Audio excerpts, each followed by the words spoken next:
Bonjour également.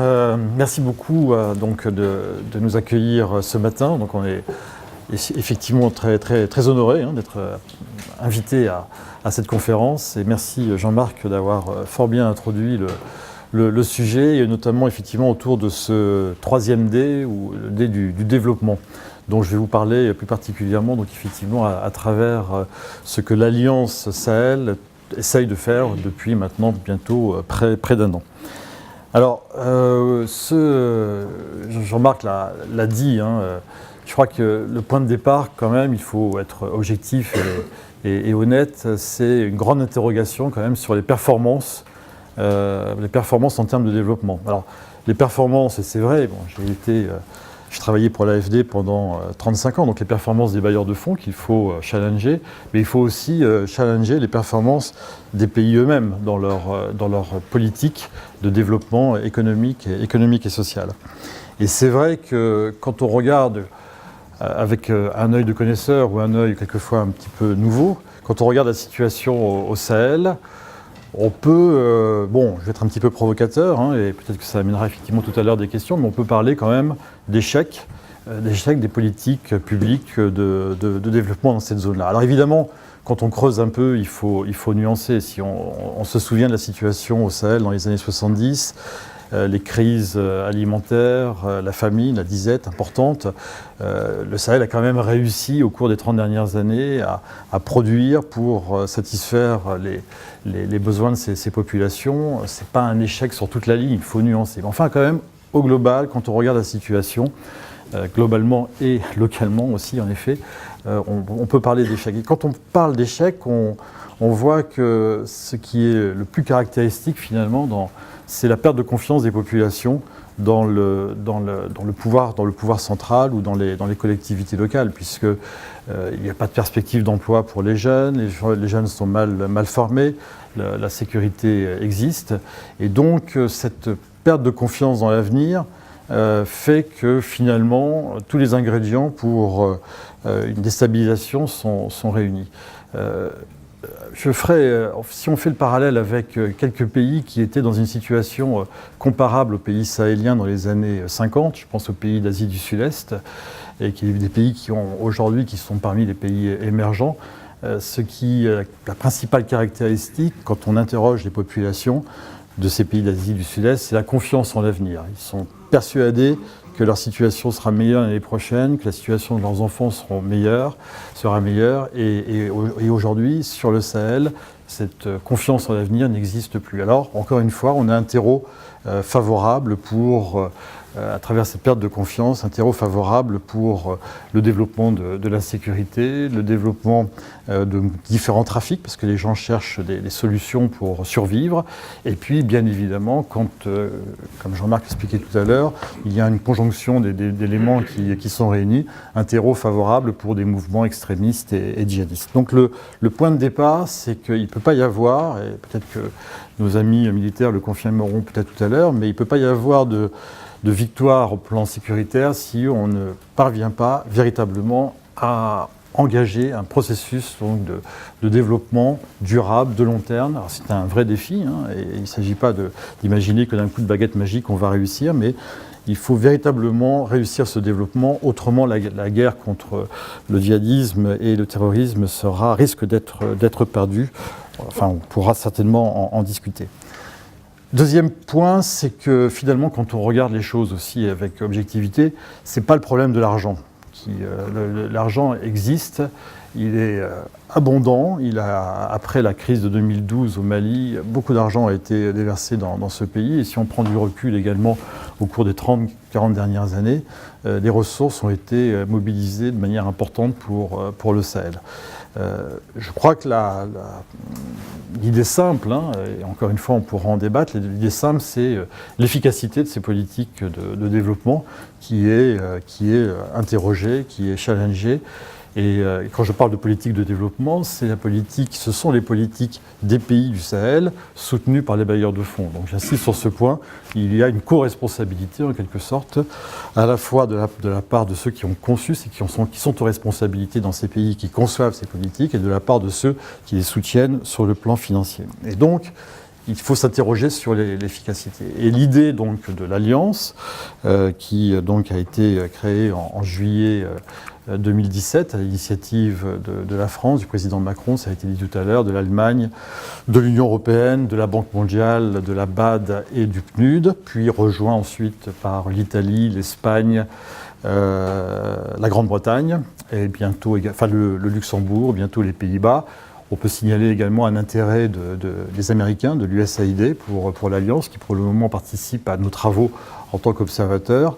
Donc ce groupe de partenaires ont décidé donc d'unir, de se réunir, de travailler ensemble pour rechercher, et c'est un terme qui a tout son sens, beaucoup plus d'efficacité et de performance dans la mise en œuvre des projets de développement, à travers une recherche donc de rapidité dans l'exécution des projets pour des impacts au bénéfice des populations concernées. Ces termes efficacité, harmonisation, recherche d'efficacité, ce n'est pas quelque chose de nouveau. Vous connaissez évidemment tous cette dynamique de la recherche donc, de l'efficacité de l'aide qui a fait l'objet de plusieurs déclarations à l'occasion de conférences internationales. La déclaration de Paris sur l'efficacité de l'aide, reprise ensuite à Busam, reprise à Accra au Ghana. C'est quelque chose sur lequel les bailleurs de fonds et les partenaires, les pays du Sud, travaillent depuis de nombreuses années. Il faut reconnaître objectivement, et en retrouvant le monde du développement depuis quelques mois maintenant, il faut reconnaître que cette harmonisation, cette recherche d'efficacité de l'aide, au-delà des grands principes, on a dans la réalité énormément de mal à la mettre en pratique. Il y a encore beaucoup trop de réflexes individualistes, d'entités qui veulent absolument, pour employer une expression simple, planter leur drapeau, montrer l'action qu'elle conduit. Et finalement, ces réflexes un peu individualistes, ce manque de volonté d'harmoniser, de travailler ensemble, eh bien finalement l'emporte sur la recherche d'efficacité. Et donc les concepteurs de l'Alliance Sahel ont, et je crois que c'est un des deux piliers forts, souhaité que concrètement, autour d'un enjeu très concret, qui est donc celui du Sahel, d'un enjeu qui relève de l'urgence, puisque si aujourd'hui on ne parvient pas, comme j'indiquais au début de mon exposé, à relever le défi du développement, c'est la guerre qui risque d'être perdue. Donc véritablement de mettre les partenaires au pied du mur et de dire vous devez réussir maintenant à vous coordonner, à travailler ensemble pour plus d'efficacité. Alors, ça se traduit comment? En quelques mots, je ne vais pas développer ça trop longuement, mais en quelques mots, ça veut dire un alignement des stratégies. C'est-à-dire que les partenaires de l'Alliance et les pays, évidemment, sahéliens concernés, les pays du G5, partagent la même vision stratégique. C'est-à-dire, ensemble, décident dans 6 secteurs de concentration. On ne va pas trop se disperser, mais 6 secteurs de concentration. Le développement rural et l'agriculture, l'énergie, la gouvernance, la décentralisation, l'équipement de base, l'éducation, l'employabilité des jeunes notamment, et la sécurité. Dans ces 6 secteurs, on partage la même stratégie. Deuxième point important, c'est la redevabilité, c'est-à-dire que dès le départ, on s'engage sur des objectifs et on annonce ces objectifs et on met en place un dispositif pour mesurer l'action et pour pouvoir rendre des comptes aux populations concernées, rendre des comptes des gouvernements du Nord et du Sud, rendre des comptes à l'opinion publique. Je vous assure que se mettre d'accord sur des objectifs et sur les moyens de mesurer ces objectifs et ensuite travailler ensemble pour véritablement le faire, ce n'est pas une mince affaire. Ça paraît effectivement évident de le faire, mais on a travaillé pendant des semaines et des mois sur ces sujets-là. Et puis également, plutôt que d'essayer d'avoir chacun son projet dans des régions qui nous intéressent, essayer de se coordonner, essayer également de s'appuyer les uns sur les autres et pourquoi pas finalement de fédérer les ressources financières autour des partenaires, autour des acteurs qui sont les plus performants. Donc finalement, quelquefois, accepter de disparaître ou de mettre moins en première ligne et se ranger donc sous la bannière du partenaire, du bailleur de fonds le plus efficace dans un domaine donné. L'Alliance, au bout du compte, et ça c'est un point extrêmement important à retenir, ce n'est pas un instrument financier nouveau, ce ne sont pas des ressources financières nouvelles. Ce n'est pas un exercice, comme on dit dans notre jargon, de pledging. On n'annonce pas des milliards pour le Sahel, des milliards pour le Mali. On dit on a un portefeuille aujourd'hui, tous ensemble, dans les 6 secteurs que j'ai cités, on a un portefeuille de projets que l'on met, de projets qui sont en cours de réalisation, je vais y revenir, et des projets aussi qui sont en cours de préparation. Eh bien, ce portefeuille de projets, on le réunit, on le labellise en quelque sorte Alliance à partir du moment où il répond aux critères que j'indiquais tout à l'heure de redevabilité, d'alignement des stratégies, et on travaille ensemble pour accélérer, rendre plus efficace cet argent qui est disponible et que l'on va tenter effectivement d'injecter de façon plus efficace et plus rapide dans les pays sahéliens. Aujourd'hui, le portefeuille de l'Alliance, ces projets réunis, et encore une fois, ce ne sont pas des promesses de financement, c'est de l'argent qui est disponible, c'est 7,5 milliards d'euros, dont 4 milliards qui sont disponibles aujourd'hui, c'est-à-dire qui font l'objet de décisions de financement par les partenaires, par les bailleurs de fonds, qui font l'objet de conventions qui ont été signées, et souvent de contrats qui ont été signés aussi avec des prestataires de services. Mais cet argent, ces 4 milliards, eh bien, tous les bailleurs de fonds ont ce problème-là.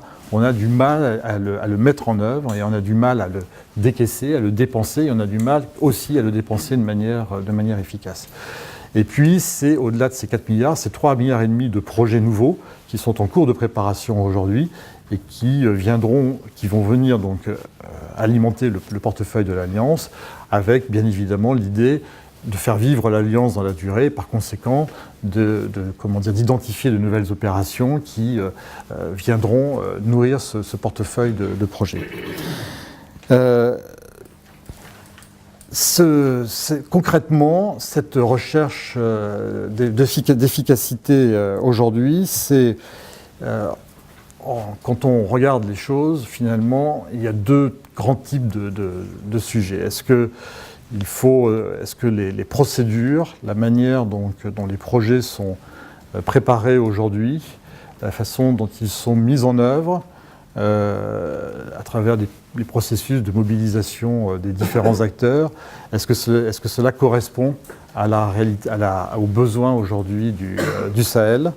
Est-ce qu'il ne faut pas, dans le contexte très particulier où on a des États qui ne sont plus présents dans certaines régions, où il n'y a plus d'administration déconcentrée, où il n'y a plus de collectivités locales, comment peut-on travailler dans ces zones-là, avec quels acteurs? Et évidemment, les acteurs de la société civile, de ce point de vue-là, sont extrêmement importants et de plus en plus, les bailleurs de fonds s'appuient, regardent ce qui peut être fait avec les ONG, les ONG internationales et ONG nationales qui sont encore présentes dans ces zones-là et avec lesquelles on peut essayer de travailler directement. Alors ça, c'est un point que je mentionne, c'est un exemple de recherche de mode de faire différents. C'est un sujet qui est évidemment délicat puisque ça ne va pas dans le sens de l'appropriation, c'est-à-dire qu'on confie à des acteurs qui sont des acteurs non étatiques, qui ne sont pas issus forcément des processus électoraux, on va leur confier la conception et la mise en œuvre de projets. Et là, il y a un choix à faire, un équilibre à trouver entre la recherche d'efficacité et donc la recherche d'investissements qui vont aller au plus près des populations, c'est qu'on a retrouvé les mêmes problématiques en Afghanistan. Et évidemment, et ça je pense que nous veillons à cela au niveau de l'Alliance, il faut en même temps continuer à travailler sur, de manière plus générale, les politiques publiques, le renforcement des États. On ne peut pas, disons, opposer l'un à l'autre. C'est vrai qu'il faut aujourd'hui aller au plus proche des populations, travailler avec la société civile, avec les ONG, mais il faut en même temps continuer à travailler sur la structuration des politiques publiques, sur le renforcement de capacités pour employer un terme. Il y a pratiqué par les bailleurs de fonds. Il y a aussi un autre point sur lequel l'Alliance voudrait travailler sur le long terme, c'est comme un autre exemple, toute cette notion de secteur privé. Alors, quand on parle secteur privé, Évidemment, il y a les opérations qui peuvent être conduites par des groupes privés.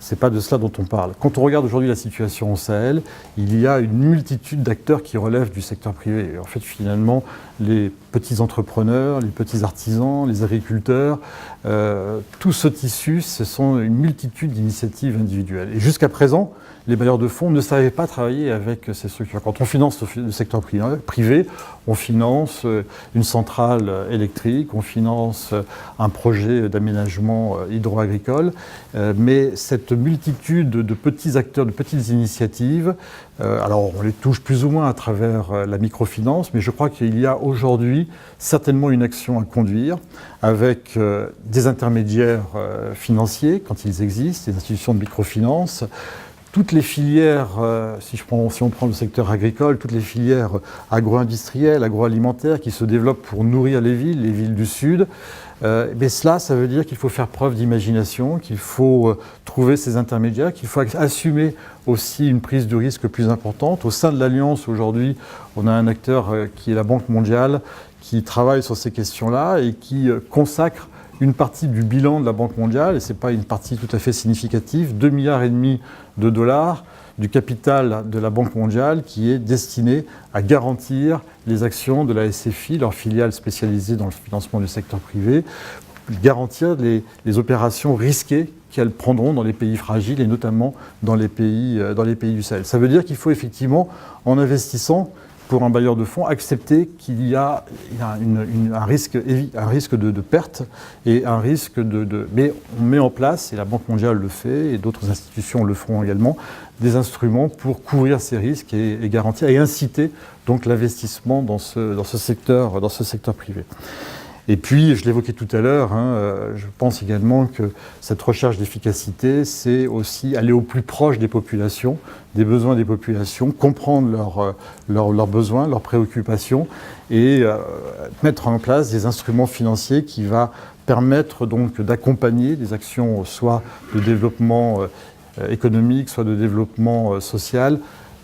Mais là aussi, c'est un risque fiduciaire, c'est un risque qui est pris et il faut mettre en place, imaginer d'autres moyens de financement et d'approche de ces sujets-là.